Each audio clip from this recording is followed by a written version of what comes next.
Express summer ഷെഡ്യൂളിൽ ചില മാറ്റങ്ങൾ വരുത്തിവരും എല്ലാവരും ഇതിനോടകം അറിഞ്ഞിരിക്കുമല്ലോ.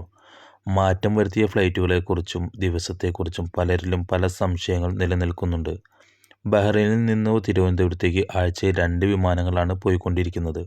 അത് മാർച്ച് 5 മുതൽ 15 വരെ ഉണ്ടായിരിക്കില്ല എന്നാണ് പുതിയ സർക്കുലർ പ്രകാരം വ്യക്തമാക്കുന്നത്.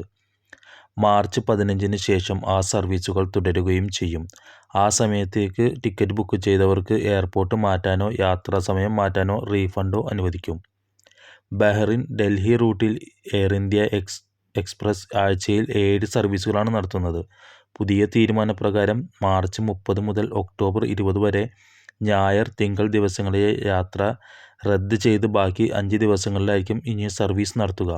അതേസമയം കൊച്ചിയിലേക്കുണ്ടായിരുന്ന 6 സർവീസുകളിൽ ചൊവ്വ, ബുധൻ ദിവസങ്ങളിലെ യാത്ര റദ്ദാക്കി ആഴ്ചയിൽ 4 എന്ന നിലയിലേക്ക് മാറ്റിയിട്ടുണ്ട്.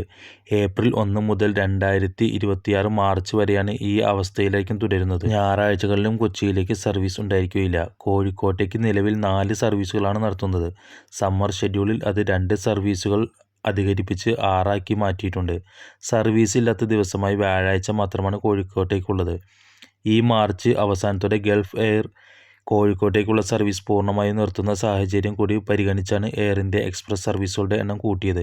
സമ്മർ സീസണിൽ വിമാനങ്ങൾ പൂർണ്ണമായി റദ്ദ് ചെയ്തിട്ടില്ല. പകരം കുറഞ്ഞ എണ്ണം സർവീസ് താൽക്കാലികമായി നിർത്തിവെച്ചതാണെന്ന് ലഭിച്ച വിവരം. ഇത് ബഹ്റൈനിൽ നിന്നുള്ള ഫ്ലൈറ്റുകളിൽ മാത്രമല്ല മറ്റ് GCC രാജ്യങ്ങളിലെ ഷെഡ്യൂളുകളിലും മാറ്റം വരുത്തിയിട്ടുണ്ട്. ബഹ്റൈനിലെ ഏറ്റവും പുതിയ ന്യൂസുകൾ അറിയാനായി ഈ ചാനൽ ഇപ്പോൾ തന്നെ സബ്സ്ക്രൈബ് ചെയ്യുക.